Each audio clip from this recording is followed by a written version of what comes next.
We bid a fond farewell to Cory Booker. Elizabeth Warren drops an anvil on Bernie Sanders' hand. We examine Bernie's political history. I'm Ben Shapiro. This is The Ben Shapiro Show.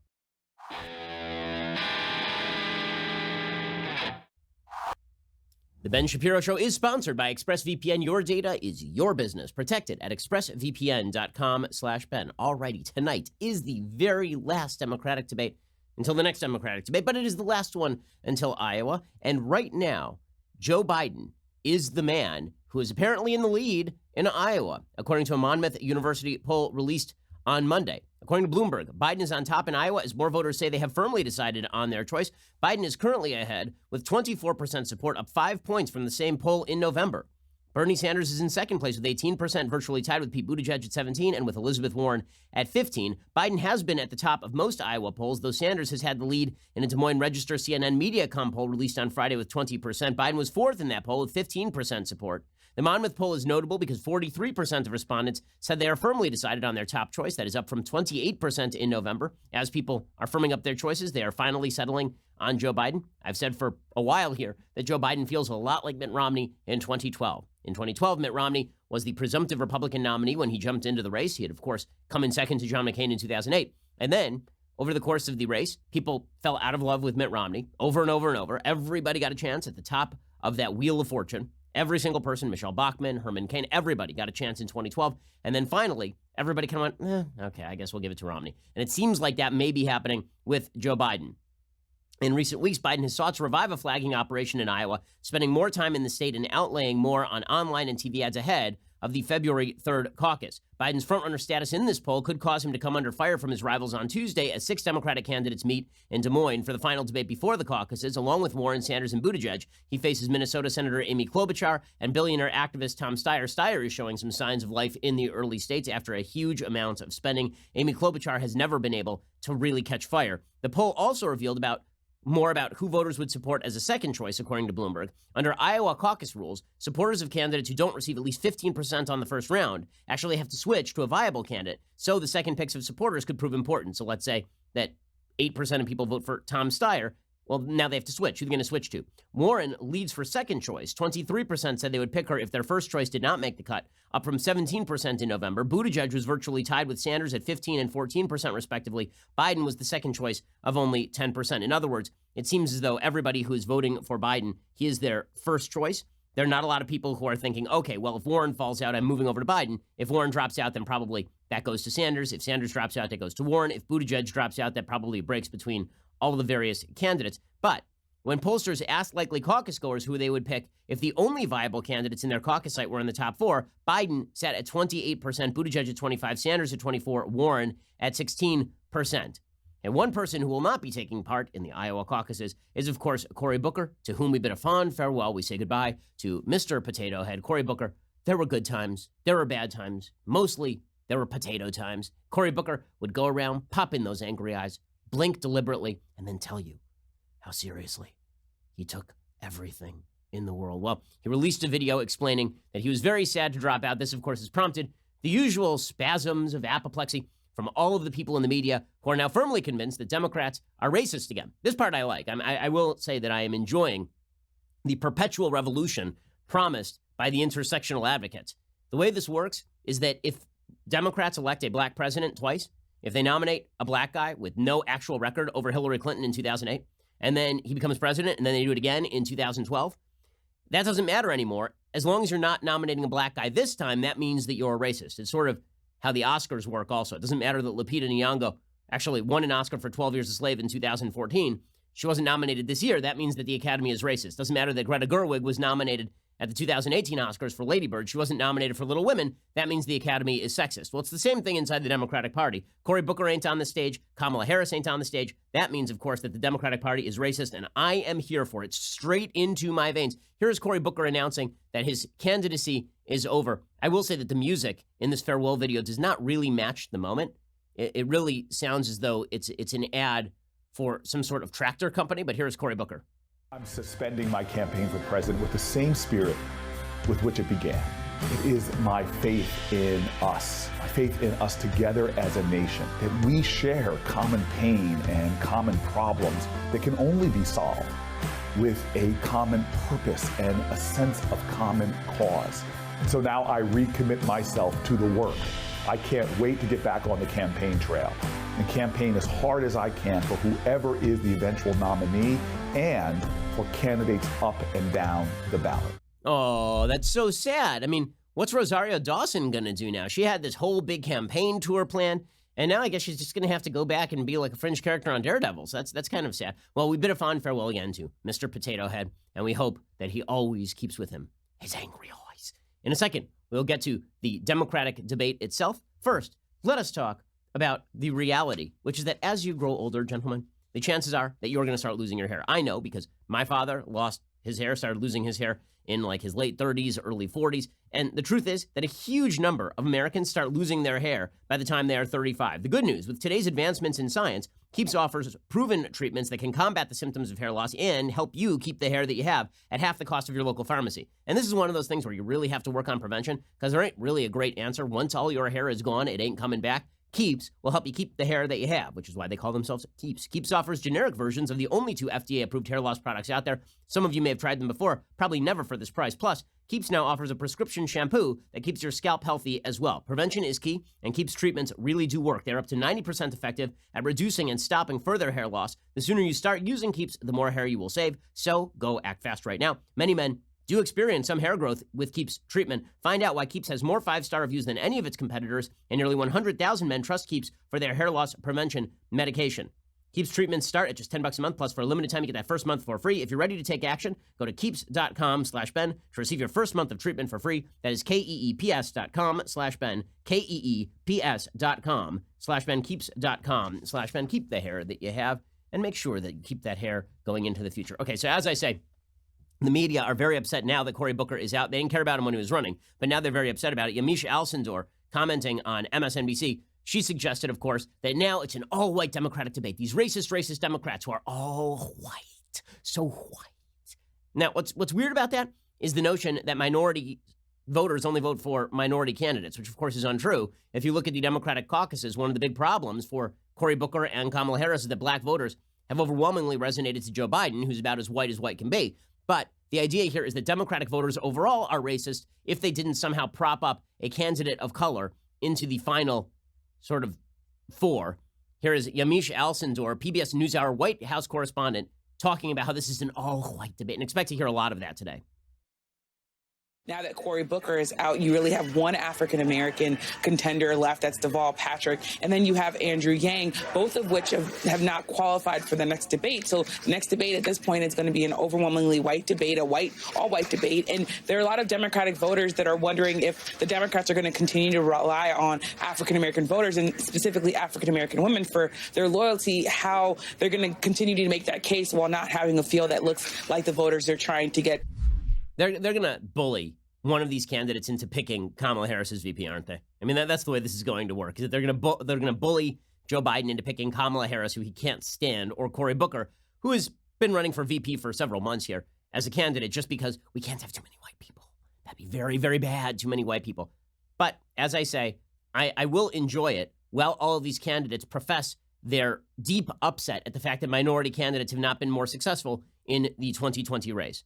It reminds me of this very famous novel by Arthur Koestler called Darkness at Noon. The entire novel is about a Soviet apparatchik who had fought in the Russian Revolution and then had served under Stalin, he's eventually made the target of the revolution during the 1938 purges, and he finds himself in jail, and his choice is whether to confess to treason, which he knows is not true, or to stand up to the regime, and he chooses to confess to treason because he has to go along with the program, even if the program eats him. And that's exactly the Democratic Party at this point. You're going to see all of these Democrats who know that they are not racist, proclaiming that their party is indeed racist because Kamala Harris and Cory Booker aren't on that stage. Meanwhile, intersectionality fight breaking out now between 2 very white people, Bernie Sanders and Elizabeth Warren. So they are going after each other. Last night, Elizabeth Warren tried to drop a bomb on Bernie Sanders, and this is really egregious. I mean, I cannot stand Elizabeth Warren. She is just the worst. The reason that she is just the worst is because she pretends that she is as honest and true as the day is long. The truth is that she has sold every one of the political principles she held in about 2003. She has thrown them out the window in order to run as Bernie Sanders light.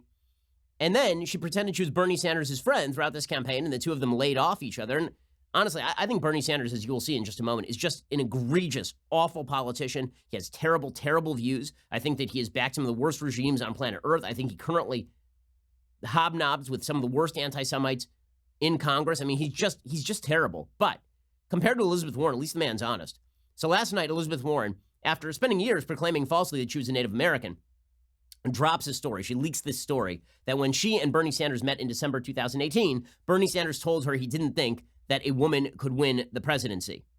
CNN reported this. The stakes were high when Bernie Sanders and Elizabeth Warren met at Warren's apartment in Washington, D.C. one evening in December 2018. The longtime friends knew that they could soon be running against each other for president. The two agreed that if ultimately they faced each other as presidential candidates, they should remain civil and avoid attacking one another so as not to hurt the progressive movement. They also discussed how to best take on President Donald Trump, and Warren laid out two main reasons she believed she would be a strong candidate. She could make a robust argument about the economy, and she could earn broad support from female voters. Sanders responded that he did not believe a woman could win. No, you can't say that. You can't say that. Oh, my God. Oh. Okay, so first of all, does Bernie Sanders truly believe that a woman could not win the presidency? No. Bernie Sanders has been saying for years that he thinks that a woman could certainly be president. In 1988, he said a woman could be president. It is now 2020, so it is now 32 years later, and Bernie Sanders, he had like a little more hair then, but he feels like the high school principal in Back to the Future. Did that guy ever have hair? Anyway, here's Bernie Sanders in 1988 explaining that a woman could be president.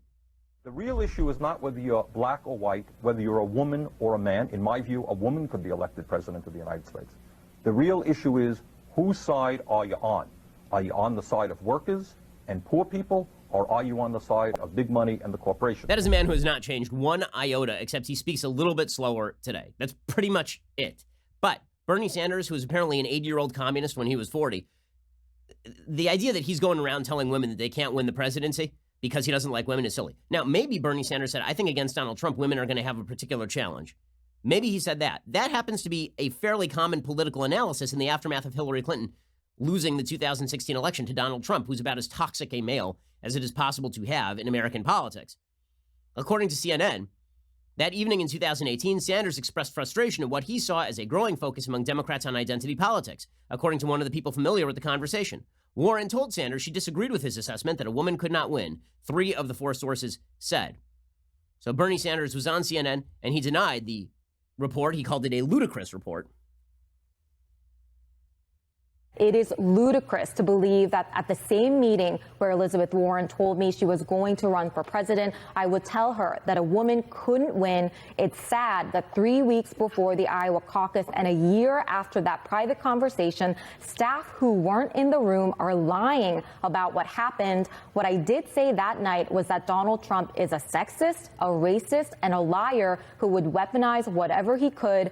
Do I believe a woman can win in 2020? Of course. After all, Hillary Clinton beat Donald Trump by 3 million votes in 2016. Okay, now, as we will see, Elizabeth Warren is doing I didn't leak this, but he did say that.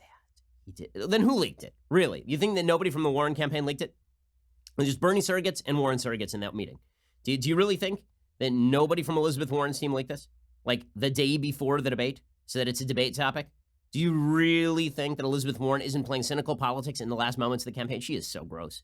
She really is just an awful human being, just really terrible. In just a second, we'll get to Elizabeth Warren confirming that Bernie did indeed say that a woman could not win. Oh no, he must be a brutal sexist. Oh, God, these people are so tiresome. Now, I do feel sort of like that guy from Godzilla. Let them fight. I'm going to enjoy it. At the same time, you got to feel a little bit bad for Bernie. He's just over there being a useless socialist and getting some momentum. And here comes Elizabeth Warren stomping through that front door in traditional Native American garb, suggesting that he is sexist. It's got to be a little bit rough to be a Democrat, honestly. We'll get to more on this in just 1 second. First, let's talk about the fact that when you are building a business, one of your chief costs is probably going to be legal. It can cost an absolute dang fortune to spend money on your legal expenses when you're starting a business or when you are running a business. And this is why you should be using LegalZoom. I've been using LegalZoom for years, like long before they were an advertiser on this program. I was using LegalZoom in order to do wills and trusts, in order to do simple contracts. LegalZoom has become incredibly sophisticated. Make 2020 the year you officially start your business or sort out that will or living trust or whatever it is you're waiting for. Over the past 19 years, LegalZoom has helped more than 4 million people. I'm one of those people. They provide the resources you need to confidently resolve your personal and business legal needs. You can get started quickly online. And if you have questions or need advice, they have the right people to help you out too. LegalZoom is not a law firm, so you can count on their network of independent attorneys for advice at the right price since they do not charge by the hour. That's the way you rack up those big legal charges. You get a partner charging you $600 an hour, not at LegalZoom. Go to LegalZoom.com today. Enter the promo code BEN in the box at checkout for special savings. That's LegalZoom.com, promo code BEN. LegalZoom is where life meets legal. They will save you a fortune, and they will save you an enormous amount of time. Go check them out, LegalZoom.com, promo code BEN. Okay, so Elizabeth Warren has come out and confirmed the report. Shocker, shocker, because she leaked it. She says, Bernie and I met for more than 2 hours in December 2018 to discuss the 2020 election, our past work together, and our shared goals. Beating Donald Trump, taking back our government from the wealthy and well-connected, and building an economy that works for everyone. Among the topics that came up was what would happen if Democrats nominated a female candidate. I thought a woman could win. He disagreed. I have no interest in discussing this private meeting any further because Bernie and I have far more in common than our differences on punditry. I'm in this race to talk about what's broken in this country and how to fix it, and that's what I'm going to continue to do. I know Bernie is in the race for the same reason. We have been friends and allies in this fight for a long time. I have no doubt we will continue to work together to defeat Donald Trump and put our government on the side of the people. Okay, so she absolutely leaked this. She absolutely did so in scurrilous fashion. She absolutely is seeking to sink Bernie Sanders among women so that she hopes that she can pick up a few more votes in Iowa and New Hampshire and maybe be a legit contender for the presidency.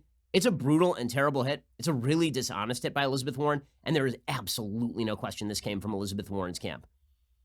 And I do love her take. This story that my team leaked and that I'm currently putting out a statement on, I expect no further questions. And watches the media humor her. Seriously, watches the media pretend that she doesn't need to be asked about any of those questions. I mean, at least Chris Cuomo, block of wood Chris Cuomo, the dumber of the Cuomo brothers, at least Chris Cuomo is honest about this one. He says, you know, if you're going to bring up this topic, then you might be asked questions about it. I have no interest in discussing this private meeting any further because Bernie and I have far more in common than our differences. Note to self, if you don't want to talk about it, then you should have never put out the statement. If Bernie Sanders doesn't want to talk about it, he should have never denied it. Now you've got competing allegations. Somebody's not telling the truth. Okay, well, it's pretty obvious what happened here, which is probably that Bernie made an offhand comment about how he thought that a woman might be at a disadvantage against Trump because Trump is so vicious, right? That's the kind of thing Bernie would say. Does that mean that Bernie is an actual sexist who doesn't believe that a woman can be president?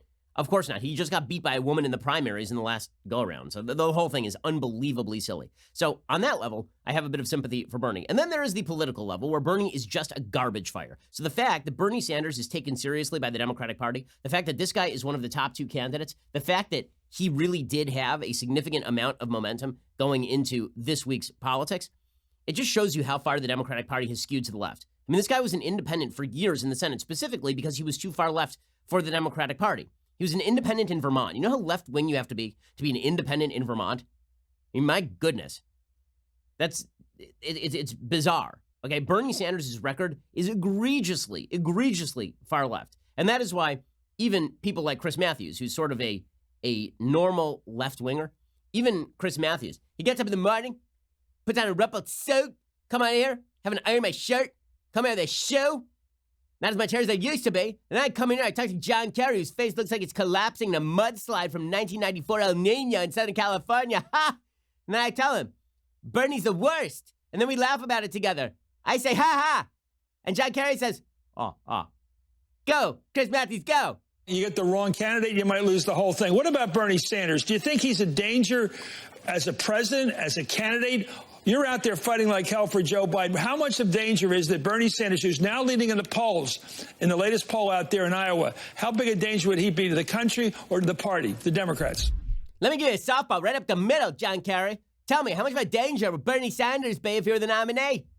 And would he be as dangerous as me ice skating around a rink behind an elephant? Just random stuff? But here's the thing. Chris Matthews isn't wrong. I mean, Bernie Sanders is, in fact, a candidate who is not likely to win the hearts and minds of the American people. And people who think that he is are a little bit delusional about exactly who Bernie Sanders is. They've obscured his past, his 40-year-long history of being an actual communist, in order to shield from the fact that he is an actual communist, right? If you want to make him electable, you can't talk about anything he's done for 40 years. Instead, you have to buy his nonsense now that he only likes Finland. He only likes Norway. He only likes Denmark. I never liked Venezuela. I was never a fan of Cuba or Nicaragua or the Soviet Union, except for all the years when I was actually putting a pennant for Stalin in my home. I bought a pennant of Stalin. It went right next to my Brooklyn Dodgers pennant, and I put it up in my home, and each night I would sing the Soviet Union national anthem. But let me tell you, I was never a fan. I was never a fan. They didn't have enough pudding. So here's the problem for Bernie Sanders. Dude was actually like a full-on commie, and continues to be, right? He just sort of shields it now. So let's look back at Bernie's record briefly. According to Andrew Kaczynski and Nathan McDermott, this is from March 14th, 2019, over at CNN, Bernie Sanders advocated for the nationalization of most major industries, including energy companies, factories, and banks, when he was a leading member of a self-described radical political party in the 1970s. By the way, in the 1970s, Bernie Sanders was still 72 years old. Bernie Sanders' past views shed light on a formative period of his political career that could become relevant as he advances in the 2020 Democratic primary. Many of the positions he held at the time are more extreme compared to the more tempered democratic socialism the Vermont senator espouses today, and could provide fodder for moderate Democrats and Republicans looking to cast the Democratic presidential candidate and his beliefs as a fringe form of socialism that would be harmful to the country.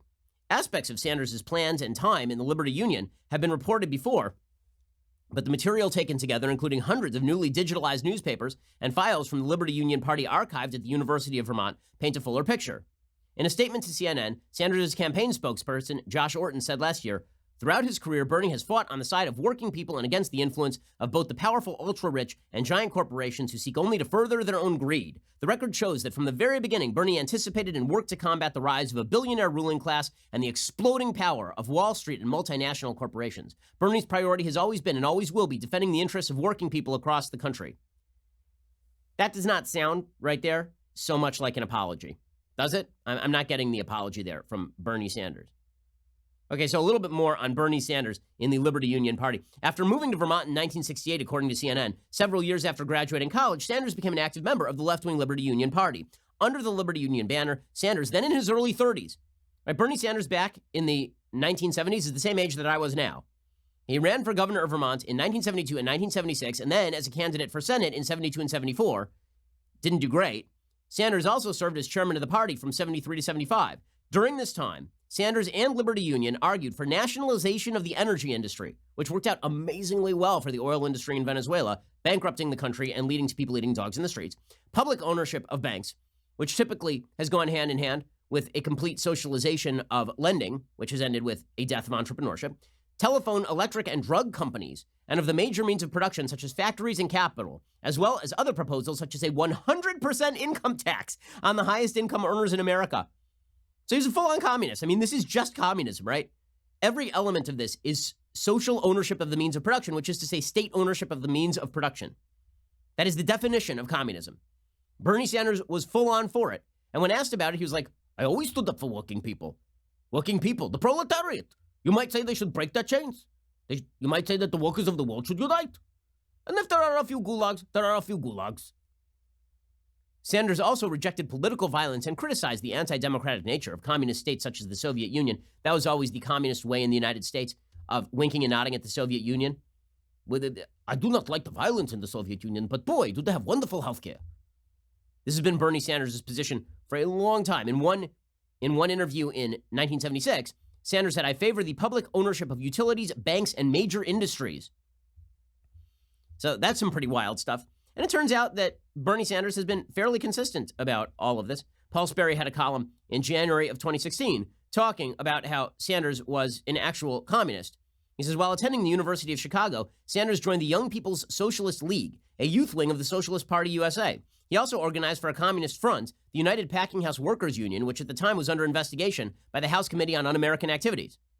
Then he moved to Vermont, where he headed the American People's History Society, an organ for Marxist propaganda, where he produced a glowing documentary on the life of socialist revolutionary Eugene Debs. Apparently, he still hangs a portrait of Eugene Debs on his wall in his Senate office, which is pretty astonishing. That was as of 2016. In 1918, Debs announced his solidarity with Lenin and Trotsky. And then, of course, as we just mentioned, Sanders helped found the Liberty Union Party, which called for the nationalization of everything. And then after he failed, in 1981, he managed to get elected mayor of Burlington, Vermont, where he restricted property rights for landlords, set price controls, raised property taxes to pay for communal land trusts. Local small businesses handed out flyers complaining the mayor did, quote, not believe in free enterprise.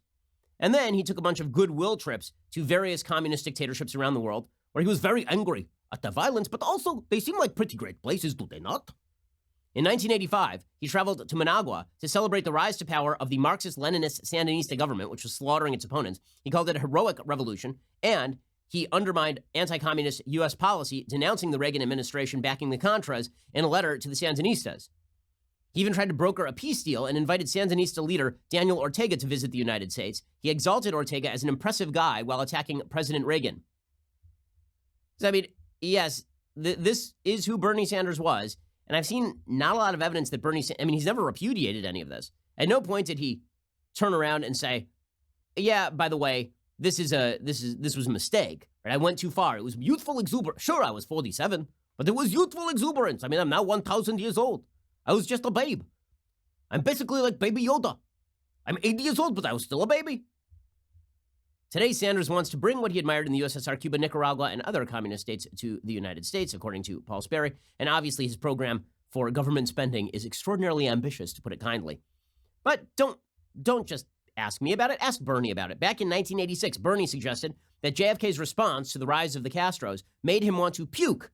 That would be the Castros who are busy shooting dissidents in the streets, jailing them, and then imposing communal land ownership and wrecking the economy of Cuba such that people in 2020 are still driving around Chevys from the 1950s when they're not attempting to float them to the coast of Florida. Kennedy was saying that Nixon was too soft on communism. Let me pick up a point that Rick was making. In Cuba, we should deal firmly with Fidel Castro. And Nixon was playing the role of, hey, you got to be patient. You know, you can't do these things. You got to negotiate. Well, of course, what he was upset about is that secretly they were planning the Bay of Pigs invasion right then. But for security reasons, he couldn't come out and say, we're already planning the destruction of the Cuban Revolution. Don't worry about it. So he was the liberal, and Kennedy was playing the conservative. And actually, you know, when you read novels, people say there's a sick feeling in your stomach. Usually I'm sufficiently unemotional not to be sick, but I actually got up from the room and almost left to puke.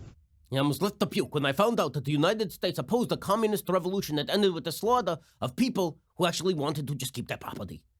Bernie Sanders. By the way, has Bernie changed his mind about the Castros? Well, fast forward to 2015. No, not so much. This is clip 9. Way back in, 1961, they invaded Cuba. And everybody was totally convinced that Castro was the worst guy in the world, that all the Cuban people were going to rise up in rebellion against Fidel Castro. They had forgot that he educated their kids, gave them health care, totally transformed the society. You know, not to say that Fidel Castro or Cuba are perfect. They are certainly not. But just because Ronald Reagan dislikes these people does not mean to say that the people in their own nations feel the same way. So let me correct a quick error. Obviously, that's not 2015. That's still older Bernie Sanders from 1985. But he's never repudiated anything that he's ever said about the Castros. And of course, back in the day, Bernie was also praising breadlines. Bernie loves breadlines, actually. Right? This is the same period where he was explaining that breadlines are good because they are lines for bread. Why should you not have lines for bread? It's like a grocery store.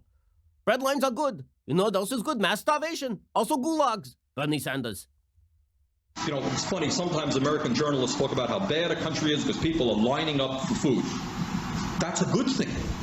In other countries, people don't line up for food. The rich get the food and the poor starve to death. In other countries, rich people get food and poor people starve to death like the United States. But when there are bread lines, everything is great because nobody gets bread, but there is a line. And I like lines. Have you ever danced in a conga line? Have you ever done the Macarena? Let me ask you that. Have you ever done a proper conga line or a proper Macarena? You don't see that in the United States, where cultural heritage is restricted to the Charleston and square dancing. Have you ever seen such a thing? Okay, by the way, back then, Bernie Sanders was also praising Soviet infrastructure. I just love how this entire period of his career has been wiped clean, as though he doesn't believe all these things. And when he's asked about it, he doesn't apologize. As you will see in just a moment, when Bernie Sanders is asked openly about this stuff, he doesn't back off of it. It's not as though Bernie has decided that he changed his mind. Like, over the course, listen, I've been doing this since I was 17. Since the time I was, so almost 20 years. In that time, some of my views have changed. Some of them have moderated. Some of them become stronger. And this happens over time. And when I've changed my view on something, I try to be open about the views that have changed. And if somebody asks me about it, I will say that my views have changed. You can find tons of tape of me online talking about this. Bernie Sanders has not changed his views since he was campaigning with Trotsky. Here's Bernie Sanders talking about Soviet infrastructure and the wonders of Soviet infrastructure. By the way, this is like a couple of years before the Soviet Union collapsed because it turns out it was a garbage heap. Most of the people here also were extremely impressed by their public transportation system. The stations themselves were absolutely beautiful, including many works of art, chandeliers that were beautiful. It was a very, very effective system. Also, I was impressed by the youth programs that they have, their palaces of culture for the young people, a whole variety of programs for young people, and cultural programs which go far beyond what we do in this country. They have unbelievable cultural programs in the USSR. Unbelievable cultural programs. They teach you to sing about how great Stalin was. And then also they teach you to dance about how great Stalin was. And then when you're finished singing and dancing, they teach you to recite poetry about how great Stalin was. It's cultural genius over there, as opposed to the United States, the inventor of jazz, rock and roll, musical theater, movies. They've got actual culture over there. Actual unbelievable great culture. And only one flavor of pudding, because you only need one flavor of pudding. And it is indeed tapioca. More on Bernie Sanders. Again, this guy might win the Democratic nomination. How nuts is 1/4 of the country right now? Like full on crazy. Completely crazy. We'll get to that in just 1 second. First, if you're not already a Daily Wire member, you are truly missing out. Right now, using promo code Shapiro, you'll get 10% off any plan that you choose. Head over to dailywire.com/subscribe and pick the plan that is right for you. That's right, 10% off for as little as $10 a month. Members get our articles ad-free, access to all of our live broadcasts and show library, the full 3 hours of The Ben Shapiro Show, select bonus content, access to the mailbag, and more. Plus, our new all-access tier gets you into exclusive live online Q&A discussions with me, Andrew Klavan, Matt Walsh, Michael Knowles, plus Daily Wire writers and special guests. And don't forget, you also get the very greatest of all beverage vessels, the leftist tier's hot or cold tumbler. Yes, you get all of those wondrous glories, plus 10% off. That's right, 10% off. Like, go do it right now. Because you never know when the deals are going to come or when they're going to go. Will they blow high or will they blow low? Go check them out right now. Get all of those wonders, plus 10% off. Use promo code Shapiro, which you should remember because you're listening to my show. So stop depriving yourself. Come join the fun. Plus, by the way, you want to insulate us against a left that is going to try and come after us this year like nobody's business? Join the team. Like, people often will ask me, how do I help the conservative movement? There are lots of ways to help. One of the ways you can help, it sounds self-serving, but it's true, is to help insulate the outlets that you love from the blowback that they receive from the left, which seeks to target their advertisers and seeks to ruin them. When you join the team, you make sure that we can continue bringing you the content that you need. Go check us out right now, dailywire.com, and use promo code Shapiro to get 10% off. We are the largest, fastest growing conservative podcast and radio show in the nation.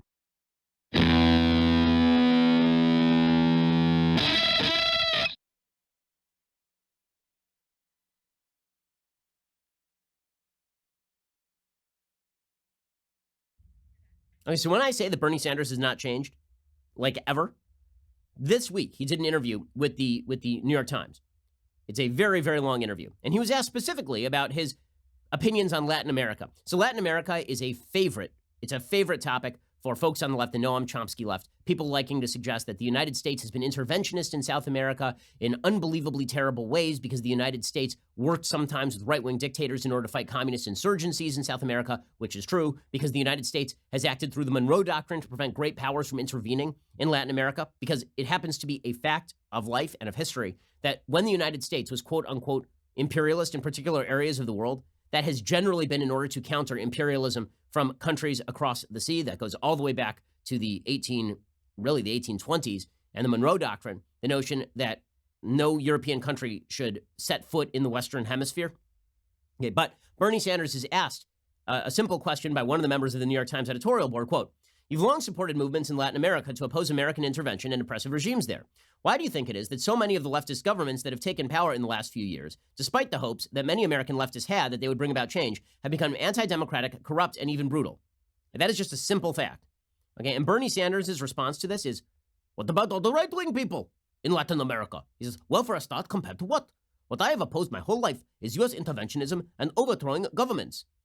Well, except for the fact that you did stand in favor of Daniel Ortega, is, all right, as you are familiar with, the United States has a long history under the so-called Monroe Doctrine of overthrowing governments. I don't think that is right. Only communists should be able to overthrow governments because workers of the world should rise up and break their feathers. All right, I think it was wrong to overthrow Salvador Allende in Chile. It was wrong to overthrow the Brazilian government. Wrong to overthrow the government in Dominican Republic. Wrong to overthrow the Grenadian government. You know, it's just Big Brother thinking they have a right to intervene whatever they wanted in Latin America. Now, you raise an interesting question. First of all, when we talk about recent governments, Lula, this would be the former president of Brazil, who I talked to a couple of weeks ago, we can argue it. Now, I'm not telling you I'm the world's greatest expert, but I suspect the case against them was an illegitimate case. Okay, Lula was corrupt to his bones and was charged and was found guilty of corruption. And then he talks about Jair Bolsonaro, and he says Jair Bolsonaro is a dictator. And then he praises Evo Morales of Bolivia, whose record is not particularly good, which is why there was a coup in Bolivia. It was a democratic coup. It was attempting to oust Morales after he attempted to change the constitution single-handedly. The New York Times editorial board even came out and said that Morales had, quote, shed his legitimacy as a leader because of his attempts to destroy the constitutional republic. And then he talks about Mexico. He says, in Mexico, well, you have drug cartels, massive amount of corruption in terms of other countries, so I'm not sure I accept the basic premises. Lula, I think, did a good job in Brazil. The people of Brazil did not think so. I think Morales probably should not have run again, but his record is not a bad record. And somebody asked him about Nicaragua, and they said, Ortega is a good exception to the rule, who came back to power way in the 1980s and has since become a dictator. I think that's unfortunate. But don't only look to leftist governments. And then he attacks Bolsonaro. Bolsonaro's not a dictator. Bolsonaro entered office like 2 years ago. The hell are you talking about?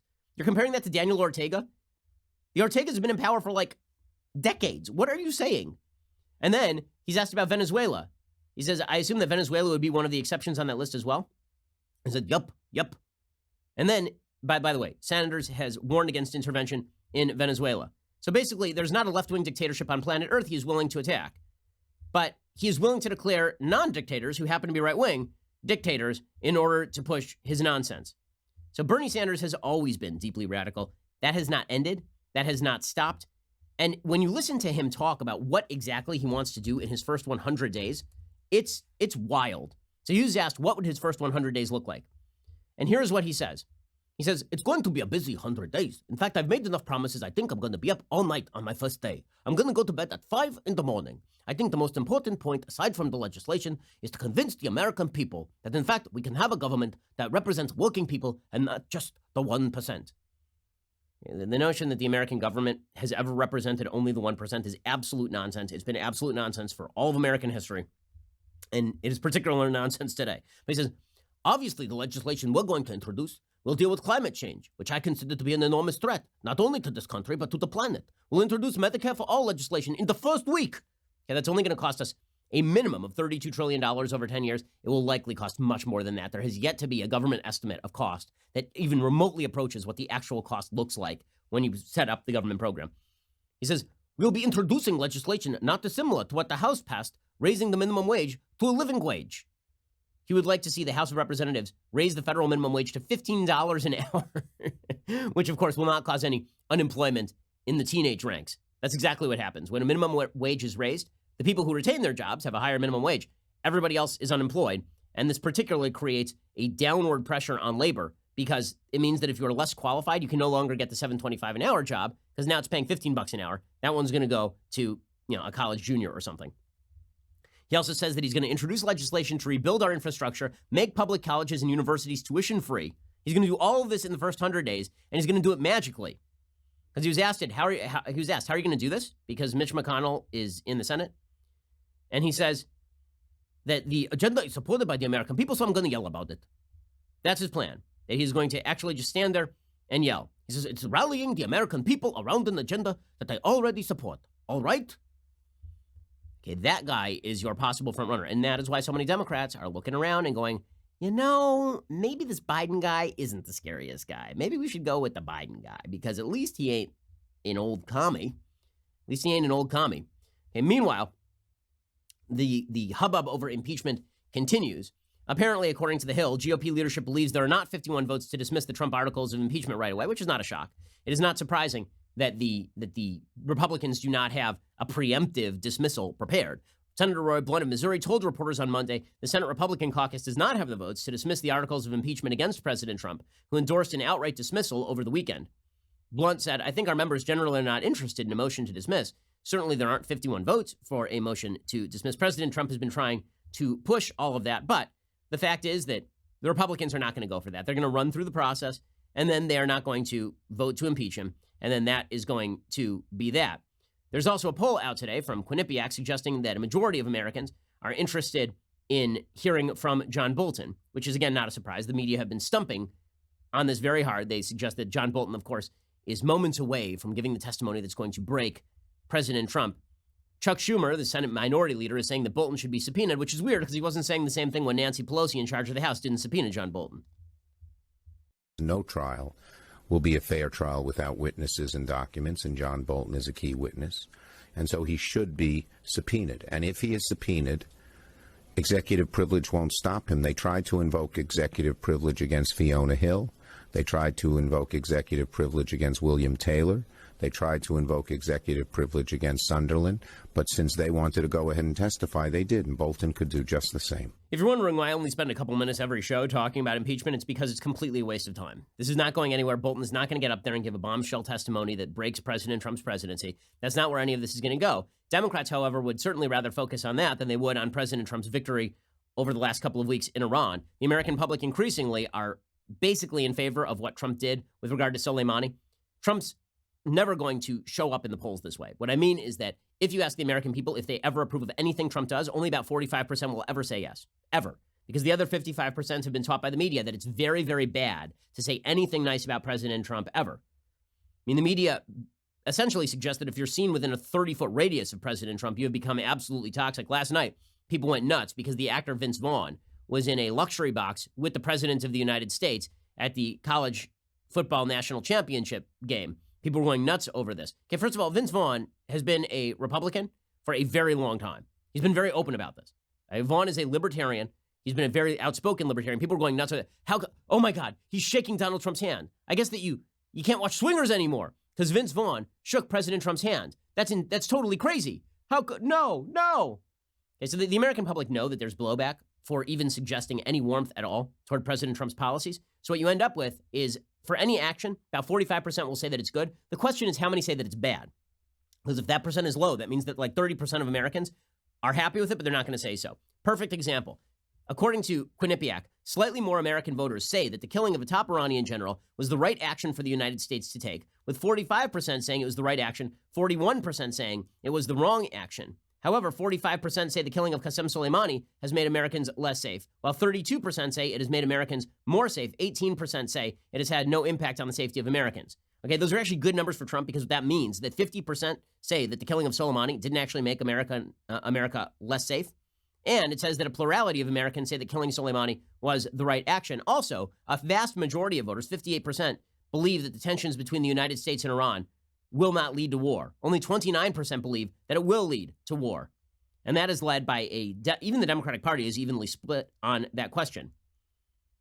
So, President Trump gets a win with regard to Iran. The Democrats continue to pretend that the Trump administration did something deeply wrong in killing Soleimani. It is amazing to watch the same Democrats who suggested that the Obama administration did not lie in the aftermath of Benghazi, that the thing was not a terror attack. It was a spontaneous uprising caused by a random YouTube video. The same media who say that was not a scandal suggest it is a scandal that Trump suggested that Soleimani was going to participate in imminent terror when that was literally his job. I praised Chris Cuomo earlier. I'm going to correct that error now. Here's Chris Cuomo of CNN suggesting that President Trump's plan on Iran is to lie, deny, and defy. How about this? How about the media's plan on Iran is to back the Obama narrative even weeks after it has been openly debunked?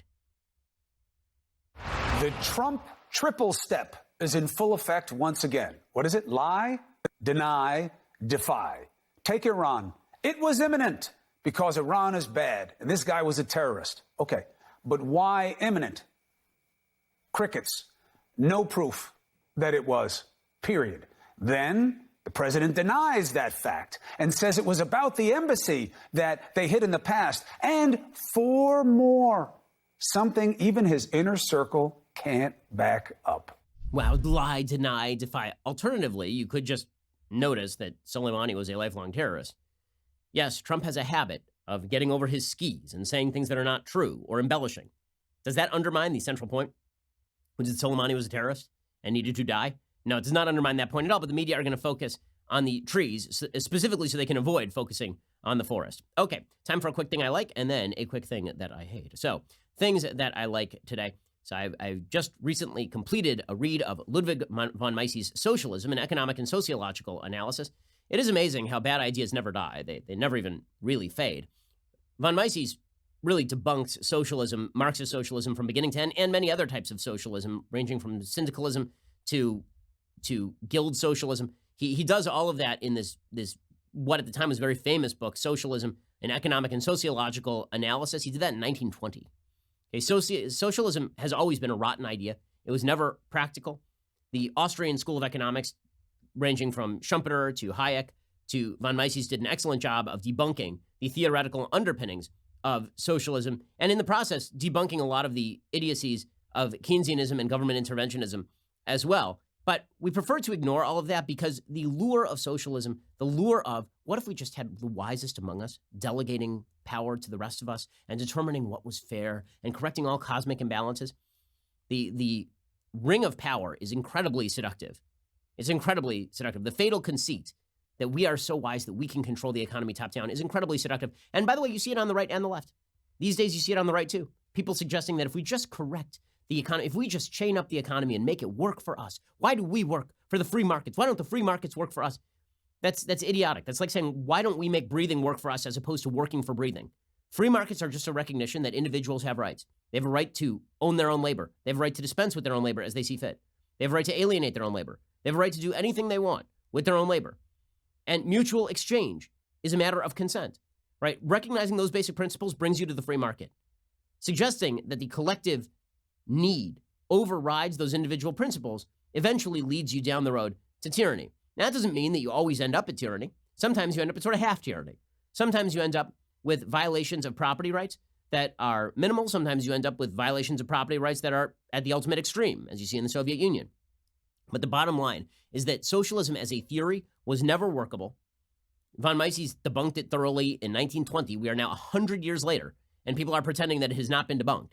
That somehow there's some new information out there that is going to somehow solve the knowledge problem. The idea that the entire economy has more information than any cadre of wise folks at the top. There are people who are suggesting that somehow computers are going to solve all this. Algorithms are going to solve the vagaries of the market. Yeah, except for the fact that people don't actually know what they want until an entrepreneur actually creates a new product and creates a dynamic economy. One of the great conceits of both right and left when it comes to government running the economy or government interventionism in the economy is the notion that government has the capacity not only to pick winners and losers, but also to forecast what comes next. And this is obviously foolish. It's obviously not true. The great developments in human history have been responses to market needs that people did not even know existed. If you had asked people, this is a famous sort of Henry Ford apocryphal statement, if you had asked people in 1890 what they were looking for in a form of transportation, they would have said a faster horse. People don't know what they want until somebody invents something new, until somebody creates a new product, until that product meets the price point at which people are willing to pay. And when you hear socialists suggest that profit margin is an innate evil, is like the AOC view and the Bernie Sanders view, that profit is greed. Profit is greed. It is the profit margin that provides the incentive structure that leads to the development of new, better processes that leads products to become cheaper and more plentiful and more available. And it is the price mechanism of the market itself, a price mechanism that cannot be set by government, because not only do they not have the information, even if they did have information, they'd have to get it from some sort of outside market. This is a point Mises makes. The notion that an entirely socialist earth wherein no price mechanism exists, that you could then define the price of labor in that you can't define labor that way, because how would you know which labor is more valuable and which labor is not? The only way you can do that is by submitting the product of the labor to the market and determining how much of somebody's labor they wish to trade in favor of somebody else's product. That's the only way to determine what things are worth. And we're still operating under the labor theory of value, which is that things are worth the amount of work that people put into them. That is obviously untrue. People on the right and the left buy into this nonsense. It is economically untrue. It is logically untrue. It's clearly untrue.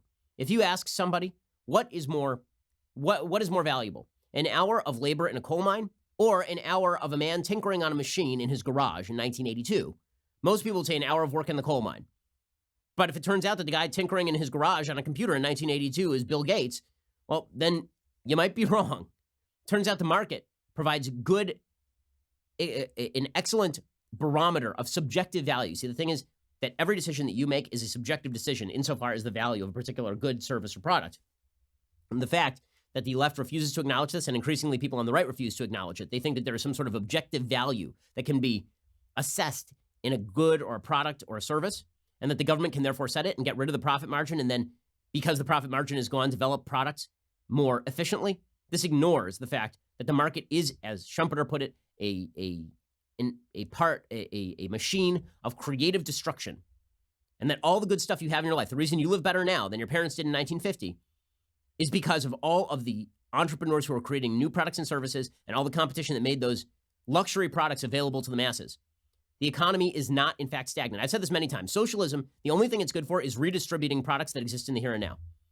That's the only thing that the government can do. The government cannot produce more efficiently than the free market, nor can the government develop new products and services that have the capacity to reach the entire American market, at least not without going about it at the expense of the actual market itself. The only way you can tell what people want is to ask them. And the fact that people refuse to recognize this is because people refuse to read books. Go check out Ludwig von Mises' Socialism. Not an easy read, but an important read. Alrighty, a quick thing that I hate. So I will acknowledge that I think there were a lot of good movies that were made this year. The Academy Awards nominations came out yesterday. I think there were a lot of good movies. I've already praised Ford versus Ferrari. I've already praised 1917. I've already praised Once Upon a Time in Hollywood. A lot of good movies this year. But apparently, the Oscars are, again, very white and very sexist. And this led Issa Rae, who's the star of some show whose name I cannot recall on HBO. She was announcing the director nominees, and this, of course, means that she gets to sound off about how sexist the Academy is. The Irishman, Martin Scorsese. Joker, Todd Phillips. 1917, Sam Mendes. Once Upon a Time in Hollywood, Quentin Tarantino. And Parasite, Bong Joon-ho. Nice. I did it? I did it. Thank you so much. Congratulations to those men. Congratulations to those men. There's a sort of soft laugh. She's the star of the show's called Insecure. She got all sorts of plaudits for this. Look at her strength and power in standing up to the men in her industry. The one who everybody was whining about was Greta Gerwig, who directed Little Women. She also directed Lady Bird and was nominated for Best Director 2 years ago. So apparently between then and now, the Oscars have gotten very racist and very sexist again, which is exciting news. It is, I will admit, a little bit fun to watch Hollywood eat its own. All right, we'll be back here later today with 2 additional hours of content. So make sure that you stick around for that. Otherwise, show up here tomorrow. I'm Ben Shapiro. This is The Ben Shapiro Show. The Ben Shapiro Show is produced by Rebecca Dobkowitz, directed by Mike Joyner, executive producer Jeremy Boring, senior producer Jonathan Hay, supervising producers Mathis Glover and Robert Sterling, technical producer Austin Stevens, associate producer Colton Haas, assistant director Pavel Wydowski, edited by Adam Sayevitz. Audio is mixed by Mike Coromina. Hair and makeup is by Jesua Olvera. Production assistant Nick Sheehan. The Ben Shapiro Show is a Daily Wire production. Copyright Daily Wire 2020. If you want to cut through the madness of our politics and culture and know what's really going on, head on over to The Michael Knowles Show, where we can all bask in the simple joys of being right. See you there.